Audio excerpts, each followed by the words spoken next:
Hello again, everyone, and welcome back to Reddit Aliens. I'm John, and as always, thank you so much for being here. Good topic for you today. Let's do it. What's the most unsettling or creepy thing that you have ever experienced? Please remember to like, share, comment, hype, listen, and ask for shoutouts, and subscribe. Lived in a town with my husband and kids. The town had a big mall we went to frequently. Carousel, big play area. Moved overseas for a decade, moved back home, took my daughter, 13, to the mall to reminisce and see if she remembered it. Sadly, the mall and shops around it were closed except for one, a Nordstrom rack, which we went in, but it was off, for lack of a better word. Clothes on the floor, a couple women looking around, big signs on stores are gone, completely defunct, went home.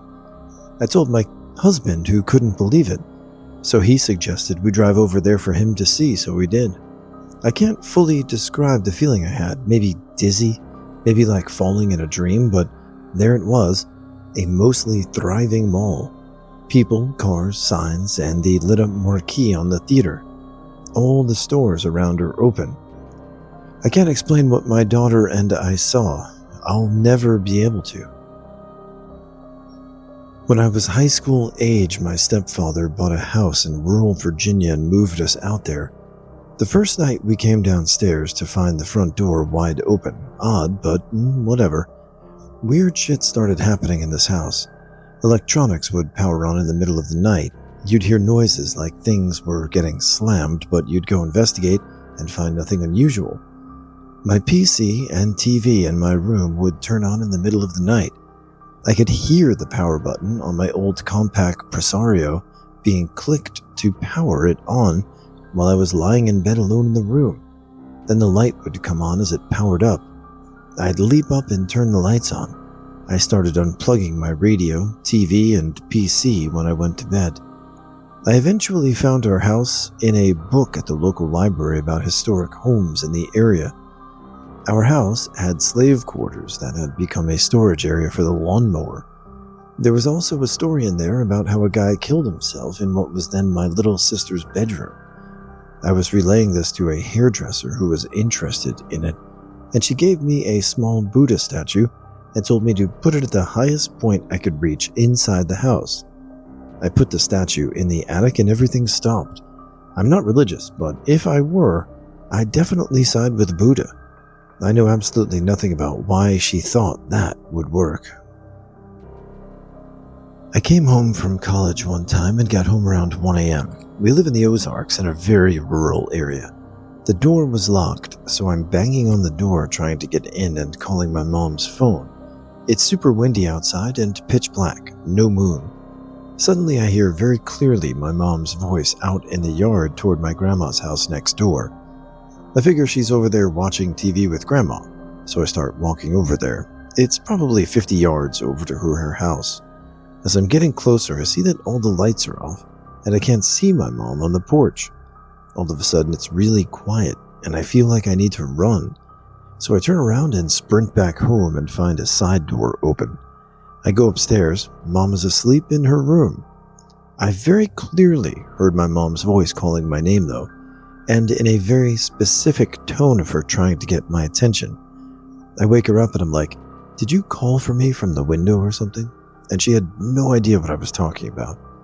I was so freaked out, I called my grandma because she kind of sounds similar to my mom, but she'd been asleep too. Still don't know what that was, and everyone thinks I'm crazy or was sleep deprived. That was many years ago, and I live in my grandma's house now, and I've never had an experience like that since. But I've felt weird about being out in the yard at night since then. I was doing night stuff in a shift in a mobile security and was driving across a bridge. I saw an old lady in a hospital gown walking. That was weird in itself. I turned around and stopped. I couldn't find her. My partner pointed out the stairs going down into the river valley, so we put on the hazards and went down the stairs to find her. We found a man dressed as a nurse attempting to get this lady into his car. I grabbed the lady and brought her behind me, while my partner grabbed the keys out of the ignition and tossed them away. This nurse was a 6'3" man with stubble in an actual nurse's white dress uniform, talking in a high voice, trying to tell us he was supposed to pick her up. Anyway, we called 911, air support, and 3 cop cars. The old lady had been missing for a few hours from the dementia ward at UOFA, and the man was arrested. Still have no clue why he was there or if he was coaxed down those stairs. Never got called for court as a witness, nothing. It just went away. Sometimes I think if my partner wasn't with me, I swear to God I had dreamt it all. I left the gym and went out to my car. I plugged my phone in and started looking for a song to listen to. Next thing I know, this man started banging on my window and pulling at the handle, asking me to roll my window down. I was caught off guard and started to roll the window down, and then I immediately screamed, "No!" and hit the gas. Thankfully, no car was in front of me, and I left the parking lot. I got out onto the road and was finally coming to my senses. I called the gym and told them what happened. They asked me to come back to the gym, and both of the male managers will meet me in the parking lot so I can go inside to review the cameras. Once I got inside, the cameras proved to me that the man was intentionally following me. He had gloves on, he was on the phone. Anytime I went to any location of the gym, he was just feet away on the phone, talking to someone and staring in my direction. The gym wasn't small either, had an upstairs, a downstairs, and even a separate cardio room. When the man was finally contacted, he told them he just wanted to tell me he thinks I'm beautiful. They canceled his membership. Hey guys, hope everything's going well. Another week coming here. I don't know if you checked out the long format video that we posted on Sunday, but if you're interested and have more time to spare, it's a 2-hour long video. Pretty cool, and a slightly new format as well. So hope you guys like it. We love the feedback, and hope to see you again tomorrow. Our grade 1 class went on a field trip to the high school to see the biology teacher's aquarium and collection of neat critters. I remember all of us little ones standing around at the front of the classroom as our teacher wrangled us up, making sure we had our backpacks and jackets getting ready to go. And then I remember being on the school bus, except we were coming home from the field trip. Everyone was talking excitedly about the day. I was obviously very confused and started asking my friend and teacher what happened, and everyone laughed at me for being silly. They even said that the highlight of the day was that one of the teacher's flying squirrels jumped and landed on my shoulder. I have no memory of this. I later corroborated the story with a classmate who was there. She confirmed that we did indeed go, that a flying squirrel did indeed land on my shoulder. I guess I just blacked out the entire day, and I have no idea why. I am literally the picture of a healthy person and have had no medical issues that may have caused a memory lapse. Every so often I rack my brain trying to remember, but I just can't. We went to my friend's place in a small town. Our car broke down and we walked through, and there was a plane that flew over super low. It was a crop duster plane, but it was insane how loud it was. Later that night, we're on their property searching for pests, and I have a sudden thought to look up.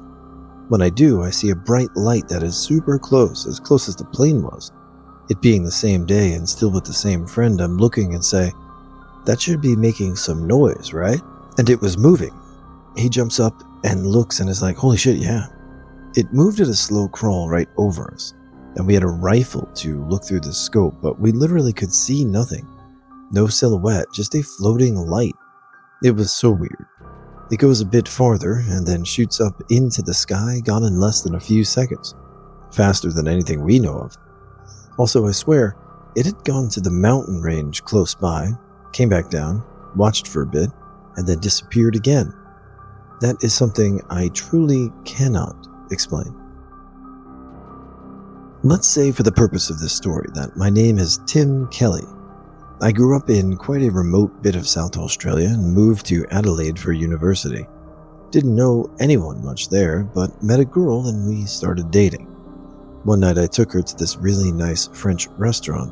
It would still be one of my favorites in the world, but it closed years ago. We were seated at a table by the front window. About halfway through the meal, this bunch of girls on a hen's night walked past the restaurant. One of them looked in the window and said to the rest, "Hey, look, it's Tim Kelly, Tim, hey!" And pretty soon they were all screaming my name. To this day, I have no idea who they were or how they knew my name. The only people I knew in the city were people she also knew, and she didn't recognize them either. But she was a suspicious, jealous sort, and would not believe me that I wasn't somehow lying to her. That was the end of any mood at that dinner, though not the end of the relationship. Sadly, as it turned out, I should have gotten out when I could. About 15 years ago, I was walking back to my house after an hour-long bus ride from work. The road I was walking on was fairly busy. It had a McDonald's and some traffic. Next thing I know, I'm waking up on the ground. There's a group of about 5 people I don't know. It's nighttime, and I have no idea where I am or what happened. Long story short, I lost 5 hours of time. This group of people found me unconscious on the side of the same fairly busy road, even though I was in the same place a block away from where I lived. I had no idea where I was. At that time, I didn't even remember the hour-long bus ride, and I thought I was still in the town I worked in because my memory was extremely messed up, and it took me months to start remembering what happened prior to waking up on the ground. I was taken to the hospital where I was cleared. I had 0 injuries. I didn't have a seizure, and they couldn't find any medical reason for me losing 5 hours of time and losing consciousness.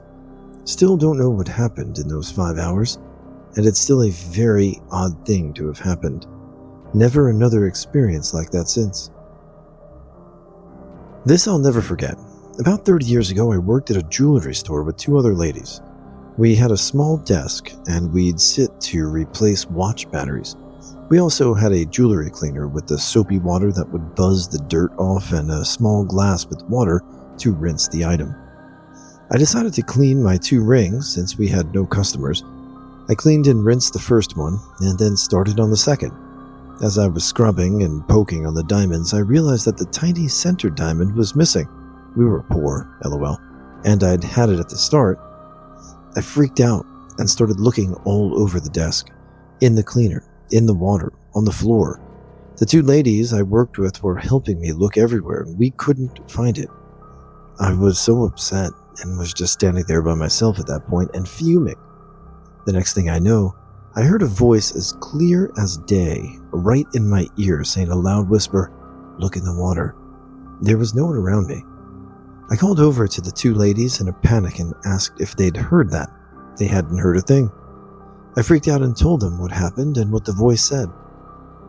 We dove for the glass of water that we'd already glanced into and slowly poured it out into a dish, and there was my bloody little diamond. I absolutely couldn't believe it. I'll never forget that or the voice whispering into my ear, "Look in the water." It still makes the hair on my arm stand on end. Oh, and the 2 ladies totally believed me. They were into that kind of weird stuff. It was around 1998. My family and I had just moved into an old clapboard house on the edge of town.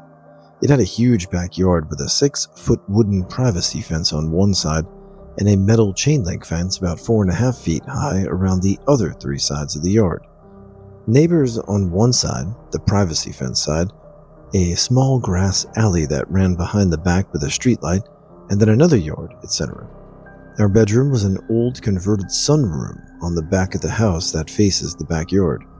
It had floor-to-ceiling windows all along the back wall looking into the backyard. We didn't have many options as to where to place our beds, so my headboard was against the windows, and my brother's bed was about 8 feet away with his headboard against the opposite wall with the foot of the bed facing the windows. One night we were up pretty late. I was in my bed and he was in his, just talking about random things, when suddenly he got quiet. I figure he fell asleep, but then I heard him whispering in a shaky breath, so I'm like, "What?" And I hear him whisper again, so again I'm like, "Speak up, I can't hear you." And he goes, "Don't move, be quiet," in a forced whisper. But I, thinking he's messing with me, I'm like, "Bitch, why?" And I'm looking at him, and mind you, my head is to the windows, and he's pointing into the backyard behind my head. So quickly, I sit up and turn around and see this huge dog head staring almost nose to glass through the window, right behind my bed. I'm almost nose to nose with this thing, just a single pane of glass, and about 10 inches of empty air separate me from this thing. Now when I say I screamed, I mean I screamed. Not my proudest moment, but hey, I was like 10 years old. Well anyways, the thing quickly ducked under the window and then ran to the side of the yard and jumped the 4.5-foot chain link fence and bolted off into the darkness. My dad came running into the room with our mom, right on his heels. We were able to get out that something was looking through our window. So Dad ran back to his room and grabbed his shotgun and then headed out the side door of the house and into the backyard. Unfortunately, or fortunately, I don't know, he didn't find anything and wrote it off as a nightmare, and my brother wouldn't admit to seeing anything, so I took the blame and was told to quit messing around and go back to bed. Typical parent response, etc. Well, later that night, maybe an hour or so after I begged my parents to let me sleep in the living room because leaving the house wasn't an option and was still being refused, I was made to sleep in my room. So again, my brother and I are in our room with these floor-to-ceiling windows, and we're just completely rattled. We're both huddled in his bed, staring out the windows, when we see this thing come walking along the chain link fence on all fours, and the fence only comes up to mid-shoulders, so this thing is huge. It sniffs the ground, does a few circles, and then hops the fence into the backyard like it's nothing.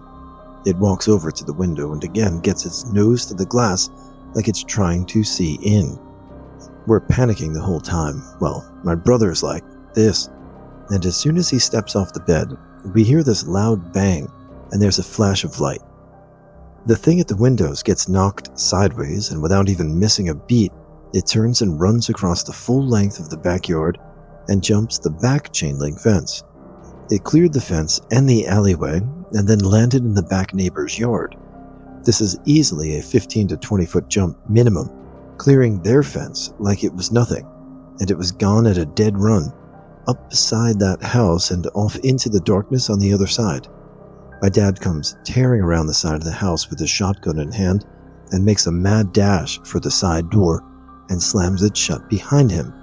He's screaming and hollering, "We have to go." We pack up and head to a hotel that night. My mom absolutely refused to believe we saw what we said we saw, and we only lived there for about 6 months. It rattled my dad so much he didn't even want to come back.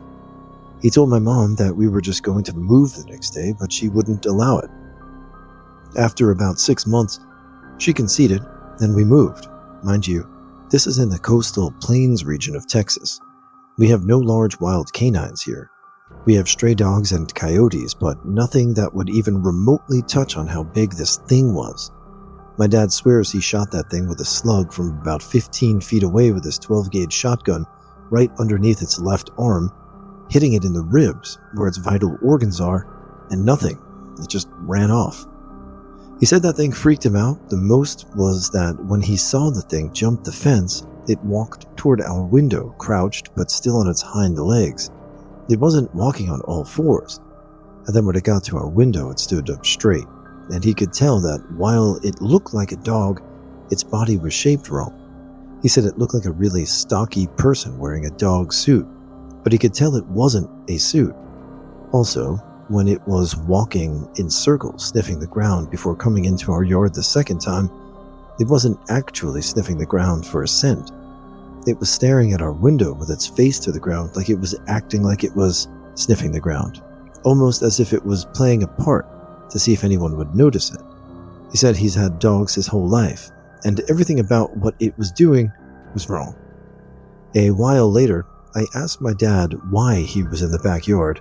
He thought I was having a nightmare, and he told my brother he's the one that gave it away. He said with how panicked I looked that my brother was almost as white as a sheet.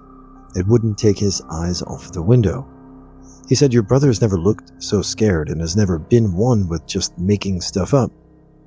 So after going back to his room with my mom, as he was lying there thinking about it, He decided that if my brother was as white as he was, then he had to have seen something. So he grabbed his gun in case he had to scare some creeper out of the yard, and figured he was going to go through the garage and out by the far side of the house and sneak to the corner to see if someone was peeking into our windows, or if someone was actually messing with us. He never actually thought we saw a huge dog-looking thing, just that maybe with its being dark outside and us being kids with overactive imaginations, maybe we just mistook someone for something. But when he saw that thing come up the side fence, and with the streetlight in the back alley lighting up the backyard, he saw it, and it freaked him out. He was going to creep back inside until it went up to our window, and he said as it stood up, he just got the instant feeling of just dread, like something was going to happen to us. When I was a child, both my parents went to work early, so they would drop me off at my grandmother's to eat breakfast and go to school from there. My grandmother died my junior year in high school, and I started coming straight home from school. During this time, my mother started complaining that when she got home from work, the receiver on the phone, an 80s-style corded push-button phone, next to her bed was left off the base. I wasn't using the phone, but she would insist I must have, because the phone was hung up properly when she left for work. One day, I got home a little early. Now I need to pause and tell you about the layout of our apartment. From the front door, I looked directly into the living room, the dining room, the door to the kitchen, and the short hallway that led to my parents' bedroom and my bedroom. There was no other door. The windows were old-fashioned, narrow casement windows with screens, and we were on the 3rd floor. Anyway, as soon as I walked in the door, I clearly heard 2 footsteps in my parents' bedroom. I dropped my school bag and foolishly ran to the bedroom. It wasn't far, and it took only a few seconds. I got to the bedroom and no one was there. However, I immediately noticed that the receiver on the phone on my mother's bedside table was on the floor. It was placed so that the cord to the base was stretched out as far as it could go. I later tried to replicate the placement by shaking the table, tipping the phone, etc. I could never get the receiver off the base. When I finally resorted to knocking it off with a finger, it would fall on the table or next to it. The only way I could replicate the placement of the receiver where I found it was to carefully stretch the cord, place it, and hold it for a few moments. It could not have gotten to that spot by accident. When I found the phone, I hung it up and it immediately rang. I answered it, and it was my dad. He asked what was wrong. I asked him why he asked. He said he had called apparently just before I got home. Then someone, he thought it was me, answered the phone but never said anything. He finally hung up and had been trying to call back and only got through after I hung up the phone. I've never figured out what happened. I definitely heard footsteps, and I'm just as certain there was no one there. No one went by me. The windows in the bedroom were not disturbed, and my parents had too much stuff under the bed and in the closet for anyone bigger than an infant to hide in either spot. Also, after this, my mother never found the phone disturbed again. My eldest son was deaf as a small child due to an inner ear malformation until he was nearly 3. He talked a little bit but was very hard to understand. Mostly we used sign. During this time of the story, his father, my now ex-husband, was in basic, so it was just me and my son. At night, I would hear him talking in his room, adjoining mine, but couldn't understand what he was saying. He laughed occasionally though, so it's all good.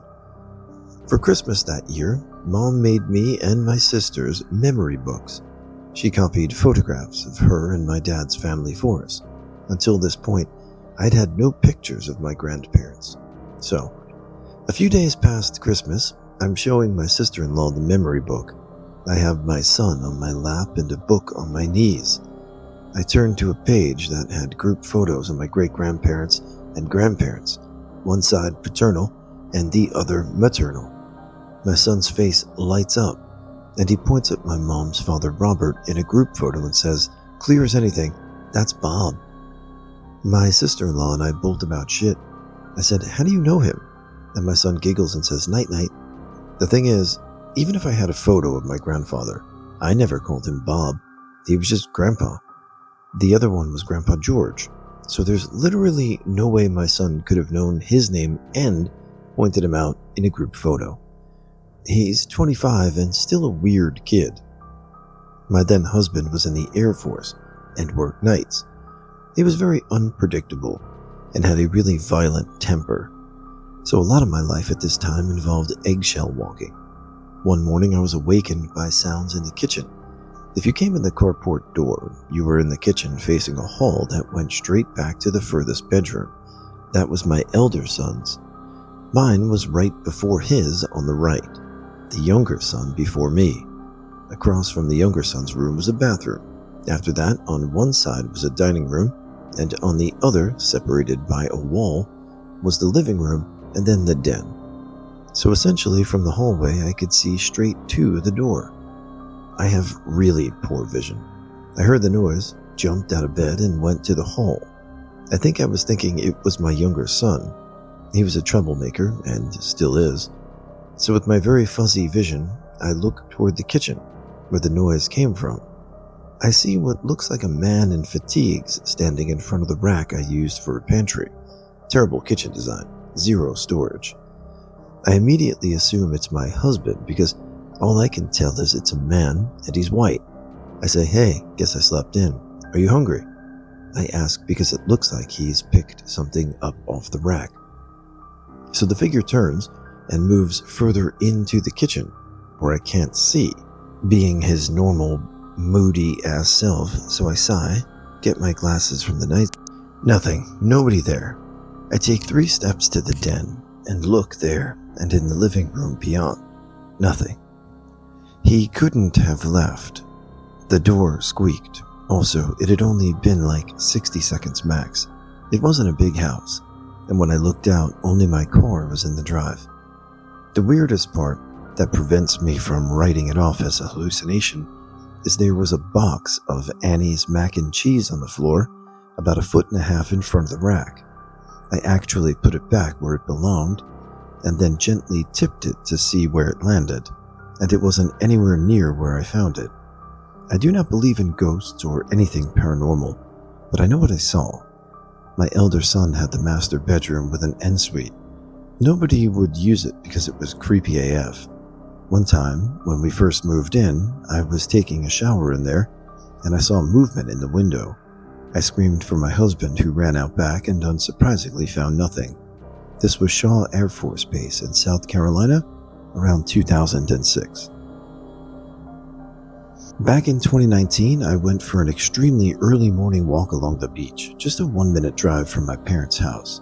I arrived just before sunrise, around 4:45 a.m. To reach the shoreline, you have to walk about 400 meters along a road that eventually opens onto the beach. Given the time, the winter season, and the fact that it was a small town, I assumed I would be completely alone. I sat down and took in the quiet and serenity. Then I happened to glance into my direction and get a small figure in the distance, slowly getting closer. I tried to ignore it, but couldn't look away. For reasons I still can't explain, my inner voice started telling me to run. As the figure came into clear view, I realized it was a man holding a rope. I don't think I've ever run as fast as I did in that moment. I bolted back along the road toward my car. Thankfully, I reached it, locked the doors, and started the engine. As I drove away, he stood there on the road staring at me. I went straight home and called the police. To this day, I'm so grateful I chose to drive that morning. If something had happened to me, I doubt anyone would have ever found me. Growing up, my best friend lived on a military base, and I would often stay over on the weekends. One night, we decided to stay up all night playing Super Nintendo and watching movies. It was 4 a.m, and a biblical storm was raging outside when I happened to glance out the window and saw a man standing across the street. It looked as if he was wearing a trench coat and hat and was looking right at my friend's house. I told my friend, and he looked out and saw him too. The guy wasn't moving, just standing in the storm and staring at the house. We looked away for a second, and when we looked back, he was gone. There was no way we couldn't have seen him walking away. He just vanished. Cue to a few weeks later. We were hanging with another friend and decided to go rent some video games. As we're walking down the street, we see the same man standing some distance away just looking at us. Couldn't make out any features, but he was dressed the same. It freaked us out enough that we turned around to go back, but I looked back and he vanished just like before. There was an Air Force base and my friend's dad was a lieutenant who worked in cartography and land surveying. But apparently, he was also working with some classified stuff. We always wondered if the mystery man was connected to that shit and was keeping tabs on his family.